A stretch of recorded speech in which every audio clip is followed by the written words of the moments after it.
Hello friends, कैसे हो आप सभी लोग। आई होप कि सभी बहुत अच्छे होंगे और सभी की सीटेट की तैयारी बहुत अच्छी चल रही होगी। तो सीटेट में आज हम पढ़ने वाले हैं, जैसे कि हमारी जो क्लासें हैं कंटिन्यूस चल रही हैं, तो सीटेट में आज हम पढ़ने वाले हैं वन लाइनर, वो क्वेश्चन जो कि आपके एनसीईआरटी बेस्ड हैं और आपके सीटेट के एग्जाम में कई बार पूछे गए हैं। वही सारे क्वेश्चनों को रिपीट किया गया है जो कि आपके प्रीवियस ईयर में पूछे गए हैं। तो आज की जो हमारी क्लास है वो ईवीएस की क्लास है, जो कि आपके प्रीवियस ईयर में एनसीईआरटी बेस्ड जो 15 मार्क्स की ईवीएस आती है उसे वन लाइनर के थ्रू कंप्लीट करेंगे। तो आज हमारा जो फर्स्ट क्वेश्चन है वो किसके बारे में पढ़ने वाले हैं, बाघ के बारे में पढ़ने वाले हैं।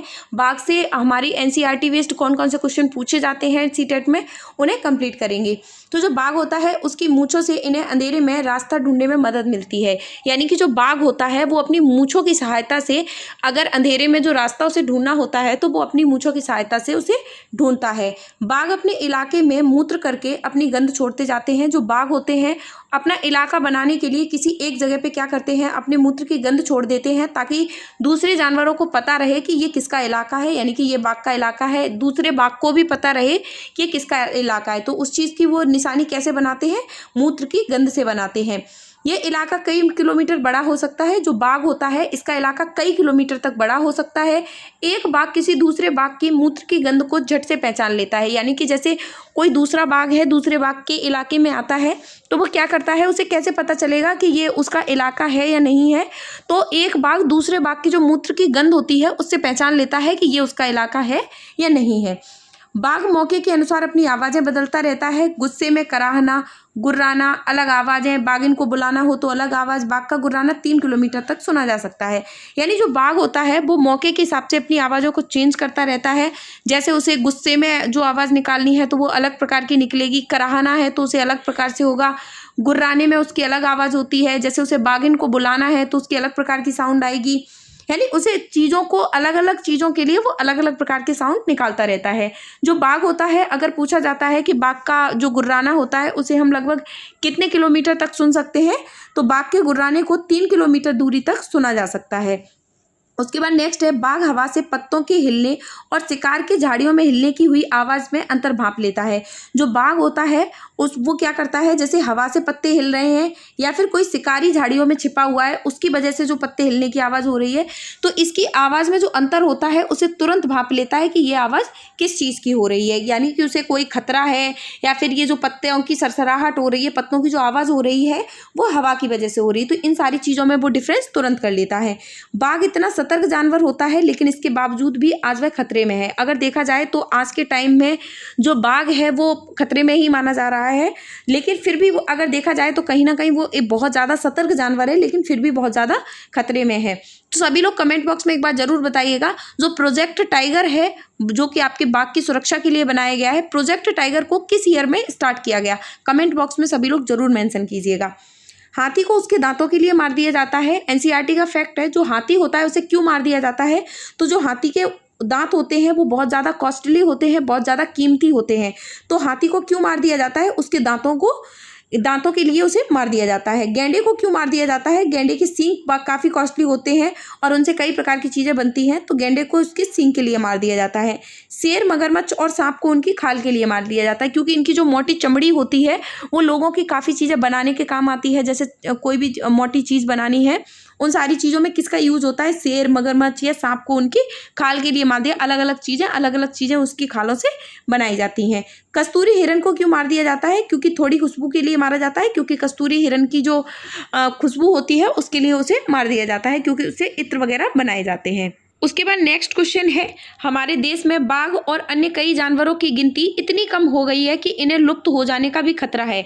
यानी कि अगर देखा जाए तो जो हमारा देश है इसमें जो बाघ हैं और अन्य ऐसे कई भी जानवर हैं जिनकी गिनती इतनी ज़्यादा कम हो गई है कि इन्हें एक प्रकार से विलुप्त होने की कगार पे है। विलुप्त होने का मतलब है एक प्रकार से ये दिखेंगे नहीं सालों साल तक, इन्हें मतलब थोड़े टाइम के बाद में ये एक प्रकार से विलुप्त प्रजाति में आ जाते हैं। जो विलुप्त प्रजाति होती है इनके बारे में एक बुक होती है जिसमें इन चीज़ों को मेंशन किया जाता है। तो उस बुक का क्या नाम होता है, जिसमें विलुप्त प्रजाति के बारे में मेंशन करते हैं, तो उस बुक का नाम होता है रेड डाटा बुक। क्या होता है, रेड डाटा बुक। क्या नाम होता है, रेड डाटा बुक। उसके बाद नेक्स्ट है, हमारे देश की सरकार इन्हें बचाने के लिए बहुत से जंगलों की सुरक्षा दे रही है, जैसे कि प्रोजेक्ट टाइगर वगैरह स्टार्ट किए गए हैं। तो जो हमारे देश की सरकार है इन्हें बचाने के लिए बहुत से जंगलों में इन्हें सुरक्षा दे रही है। जैसे कि उत्तराखंड का जिम कॉर्बेट नेशनल पार्क है, ये किस लिए बना हुआ है? तो उत्तराखंड का जो जिम कॉर्बेट नेशनल पार्क है ये क्यों बना है? बाघों की सुरक्षा के लिए बना है। घाना पक्षी अभ्यारण्य वो राजस्थान के भरतपुर जिले में है, ये किस लिए? ये भी प्रोजेक्ट टाइगर के लिए है। इन जंगलों में जानवरों का शिकार मना है, यानी कि अगर देखा जाए तो एक प्रकार से जो ये जंगल हैं, जो ये बनाए गए हैं, ये जानवरों की सुरक्षा के लिए बनाए गए हैं। इन जंगलों में कोई भी जानवरों का शिकार नहीं कर सकता है। यहाँ लोग जानवरों या जंगलों को कोई नुकसान नहीं पहुंचा सकते, यानी कि इनमें लोगों की से बचाने के लिए जानवरों की पूरी सुरक्षा की जाती है। इसमें कोई भी जंगल को या फिर किसी भी जानवर को कोई भी नुकसान नहीं पहुंचा सकते हैं। उसके बाद नेक्स्ट है, सपेरे लोग को कालबेलिया कहते हैं। जो सपेरे लोग होते हैं इनको क्या कहा जाता है? कालबेलिया कहा जाता है। कालबेलिया नाच में भी सांप जैसी मुद्राएं होती हैं, यानी एक तो जो सपेरे लोग होते हैं इनको क्या कहा जाता है? कालबेलिया बोला जाता है। जो कालबेलिया एक नाच का भी नाम होता है। इस डांस में क्या किया जाता है? सांप जैसी मुद्राएं होती हैं। इस डांस को करने के लिए सांप जैसे स्टेप बनाने होते हैं। हमारे देश में पाए जाने वाले सांपों में केवल 4 तरह के सांप ही जहरीले होते हैं। मोस्ट इंपॉर्टेंट क्वेश्चन है, सीटेट में कई बार पूछा गया है। तो कौन कौन से सांप हैं जो कि आपके भारत में बहुत ज़्यादा जहरीले होते हैं? तो इनके नाम है, नाग है, करैत है, दुबोइया है और अफाई है। ये वो सांप हैं जो कि हमारे इंडिया के अंदर हैं और बहुत ज़्यादा जहरीले हैं। तो हमारे देश में 4 सांप हैं। इन चारों के अलावा जैसे आपको किसी 5वें सांप का नाम दिया जाता है तो वो आपका रॉन्ग हो जाएगा। कौन कौन से हैं ये? नाग है, करैत है, दुबोइया है, अफाई है। ये कैसे हैं? बहुत ज़्यादा जहरीले सांपों में माने जाते हैं।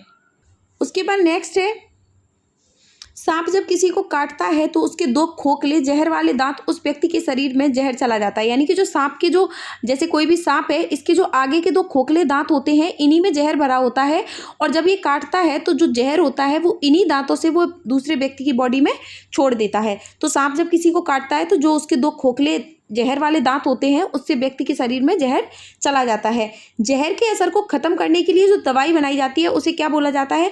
उसे सीरम बोला जाता है। क्या बोला जाता है? सीरम बोला जाता है। क्या बोला जाता है? सीरम बोला जाता है। तो ये जो दवाई होती है ये किससे बनाई जाती है? सांप के जहर से बनाई जाती है। जो सीरम है वो किससे बनाया जाता है? सांप के जहर से ही बनाया जाता है। उसी के द्वारा अगर किसी भी व्यक्ति को सांप ने काट लिया है तो सीरम के द्वारा ही उस व्यक्ति का इलाज किया जाता है और जो सीरम होता है वो सांप के ही जहर से बनाया जाता है। और ये दवाई सीरम सभी सरकारी स्वास्थ्य केंद्रों में मिलती है, यानी कि जो हमारे गवर्नमेंट जितने भी हॉस्पिटल होते हैं अगर किसी को सांप काट लेता है तो तुरंत उपचार के लिए ये जो सीरम होता है ये सभी सरकारी स्वास्थ्य केंद्रों में मिलता है। आमतौर पर हमारे पेट के अंदर का तापमान लगभग 30 डिग्री सेंटीग्रेड तक होता है। अगर देखा जाए तो नॉर्मली जो हमारे पेट के अंदर का तापमान होता है अगर ये पूछा जाता है तो कितना होता है? 30 डिग्री सेंटीग्रेड तक होता है। हमारे पेट का पाचक रस यानी जिसे एसिड अम्ल की तरह होता है, तो हमारे पेट का जो पाचक रस होता है ये क्या होता है? एसिड होता है, ये अम्ल की तरह होता है। काला हांडी में सबसे अधिक चावल पैदा किया जाता है। अगर पूछा जाता है कि जो चावल है वो सबसे ज़्यादा कहाँ पैदा किया जाता है तो काला हांडी में किया जाता है। फिर भी यहाँ के लोग भुखमरी का शिकार होते हैं। यहाँ पर इतना ज़्यादा चावल होता है फिर भी जो यहाँ के लोग हैं एक प्रकार से भुखमरी का शिकार होते रहते हैं। तो ये कहाँ पर चावल पैदा किया जाता है? काला हांडी में किया जाता है। तो ये थे आपके मोस्ट इंपॉर्टेंट SCERT बेस्ड वो क्वेश्चन जो कि आपके प्रीवियस ईयर में पूछे गए हैं। आई होप आपको क्लासेस आपको पसंद आ रही होंगी। आपका सिलेबस समथिंग कंप्लीट होने वाला है जो कि आपके 15 मार्क्स की EVS पूछी जाएगी उसका। तो आज के लिए हमारी EVS की NCERT बेस्ड वाली क्लास में फिलहाल इतना ही। Thank you.